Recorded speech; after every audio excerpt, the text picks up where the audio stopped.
하나님의 말씀 보겠습니다. 수요일 야고보서 3장 18절 말씀입니다. 우리 함께 읽겠습니다.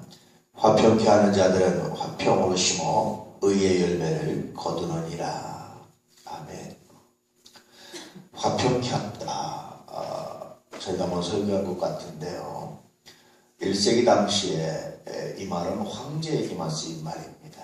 오직 황제만 화평케 할 수 있다. 박수 로마나 로마의 힘에 의해서 세계 평화가 온다. 이런 말도 있듯이 황제에 의해서만 화평을 이룰 수 있고 황제만이 싸움을 그치게 할 수 있다.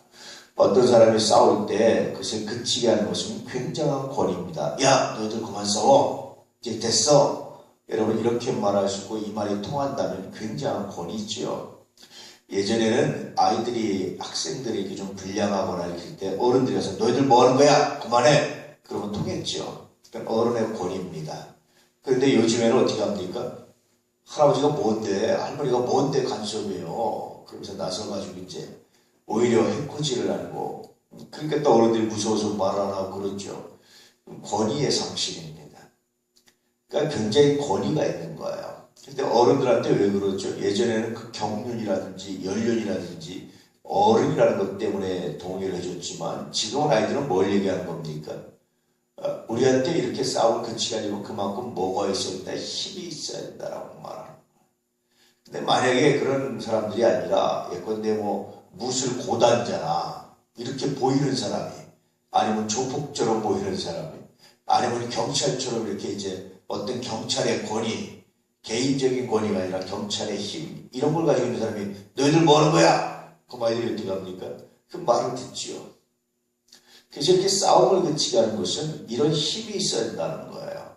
그럼 이런 힘을 궁극적으로 누가 갖고 있느냐? 황제가 갖고 있다는 겁니다. 그래서 황제에게 쓰는 존칭어 중에 하나가 화평케 하는 분이시여, 화평을 만들 수 있는 분이시여, 싸움을 그치게 할 수 있는 분이시여 라는 것이 1세기 당시에 황제들한테 쓰였던 말입니다.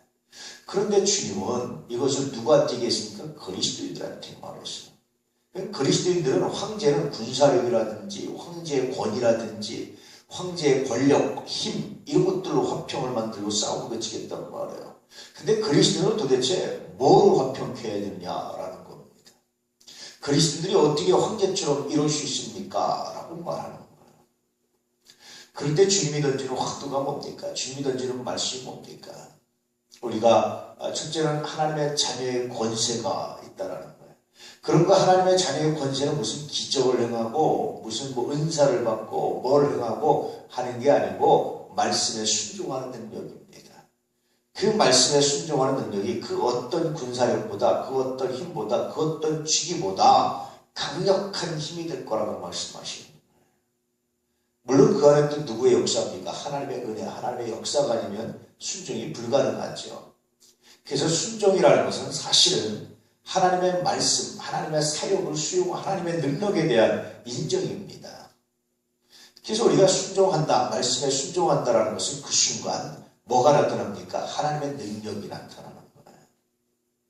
그래서 그러므로 말하면 화평케 될 수 있다라고 주님은 말씀하신 겁니다. 그러면 그렇게 우리가 하나님의 능력에 순종하는 곳의 첫 번째, 첫 걸음, 하나님의 능력에 순종할 때 우리가 표현하는 행동의 첫 번째가 뭐냐면 언어, 곧 말이다. 그렇게 말하는 거예요. 그래서 어저께 말씀드린 것처럼 믿음은 어디로 합니까? 들음에서 나고 들음은 그리스도의 말씀이다. 그래서 그 말씀에 순종하고 그 말씀에 따라 살면 비로소 우리가 말을 소금으로 고르게 함 같지 않다라는 거예요. 그래서 그 결과 얻어지는 것인데 바로 화평을 얻게 됩니다. 화평하게 됩니다. 그렇게 말하는 거죠. 그래서 화평케 하는 자들은 복이 있다. 주님의 말씀이라는 거. 오늘 골로새서는 화평케 하는 자들은 심는 것인데 뭘 심습니까? 화평을 심습니다. 평화를 사랑하는 사람은 항상 평화를 심습니다. 그런데 그 평화를 심을 때 걷는 열매가 있는데 그것이 바로 의의 열매. 의로움의 열매입니다. 그래서 그 화평케 하는 자들을 말하면 뭐가 나타납니까? 의로움이 나타납니다. 굉장히 재밌는 말씀인데요. 우리는 화평, 평화, 그럼 그냥 덮자, 모른 척하자, 그냥 괜찮다, 넘어가자 이런 거 생각하잖아요. 근데 성경은 이것은 거짓 화평입니다. 이것은 참된 화평이라고 말하지 않아요. 그러므로 성경에서 정말 요구하는 화평은 뭐냐면 의로움, 옳음의 열매입니다. 옳은 일이 나타나고 옳은 역사가 되고 옳은 길이 되고 바른 역사가 되고 뭔가 바로잡히고 이루어진다는 거예요. 그러니까 이 다투고 싸워서가 아니라 화평케 하는 자들에 의해서 비로소 의로움의 열매가 맺혀집니다. 이 화평이 어떻게 일어납니까? 예수님을 보니까 죄를 지적하셨어요. 그런데 지적했지만 그 죄를 버리고 정죄하고 내버리기보다 뭐 하셨습니까? 다시 그를 돌이키고 회개시키려는 목적이었습니다. 그래서 예수님은 그렇게 화평을 만들어 가셔서 의로움의 열매를 맺으셨으니까 죄를 관용하고 죄에 대해서 모른 척하고 덮고 넘어가고 싸우기 위해서 말하는 거 이것이 화평이 아니라 예수님은 죄를 지적하셨어요. 심지어는 성전에서 장사하는 자의 상을 둘러엎으셨습니다. 심지어는 바리새인들에 의해서 이 독수의 자식들아라고 강한 독한언어를 하셨어요. 그런데 예수님의 결국은 뭡니까? 그렇게 말할 수 있었던 것은 뭡니까? 그들을 위해서 그들의 죄를 위해서 십자가를 질 수 있었기 때문에 결국 그 죄를 그들에게 묻지 않고 본인이 담당하셨기 때문에 할 수 있는 일이 바로 이런 일이셨습니다. 오늘 우리가 화평케 한다는 것이 뭔지 평화를 만든다는 것이 뭔지 야 그냥 모른 척하고 넘어가 야 그냥 넘어가 좋은 게 좋은 거야 이건 아니다. 또 넌 나쁜 놈이야 너 이제 끝났어 라고 말해서 뛰어버리는 것도 아니라는 겁니다. 그의 죄에 대해서 말하지만 그러나 그 죄값을 그 죄에 대한 결과들을 내가 어떻게 감당할 수 있을까 고민해서 만들어 갈 때 비로소 의의 열매가 의로움의 열매가 옳음의 열매가 맺힌다라고 말해주는 겁니다. 그러므로 여러분 오늘도 이 화평의 열매를 이 화평케 함으로 의의 열매를 맺어가는 거룩한 역사가 있기를 축복합니다. 이게 그리스도인들입니다. 그리스도인들이 잘못하면 옳은 것도 없고 그런 것도 그냥 좋게 이게 사랑인 줄 알아요. 사랑은 결코 그게 아닙니다. 하나님은 사랑한다라고 말씀하시죠. 하나님의 사랑을 우리가 아가페라고 말씀하시잖아요. 그런데 성경에 보니까 하나님은 질투하는 하나님이고 하나님은 분노도 하시고 하나님은 심판도 하시고 노아 시대로 노아 가족을 제외한 전 인류를 다 심판해서 멸망시키시고 근데 하나님은 사랑이시고 그런데 우리가 사랑이라고 말하는 이유는 뭡니까?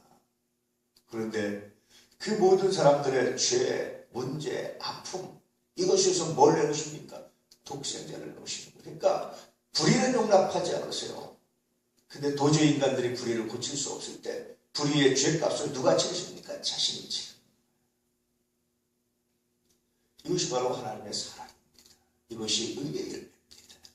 오늘 관계에 있어서 이웃과의 관계에 있어서 이러한 의의 열매를 맺어갈 수 있는 거룩한 역사, 거룩한 은혜, 거룩한 능력이 넘치기를 주의 이름으로 축복합니다. 오늘 하나님의 은혜가 하나님의 능력이 오늘 여러분에게 임함으로 말미암아서 여러분이 화평케 하려고 할 때마다 하나님 어떤 문제, 어떤 죄, 어떤 사건에서 화평이 이루어지지 않습니다. 그런데 이걸 내가 넘어섬으로 말미암아 하나님 화평케 하려고 합니다. 그러므로 의의 열매를 맺기 원합니다. 이 고백을 가지고 담대하게 승리하셔서 화평을 만들어 가시는 거룩한 역사가 있기를 주의 이름으로 축복합니다.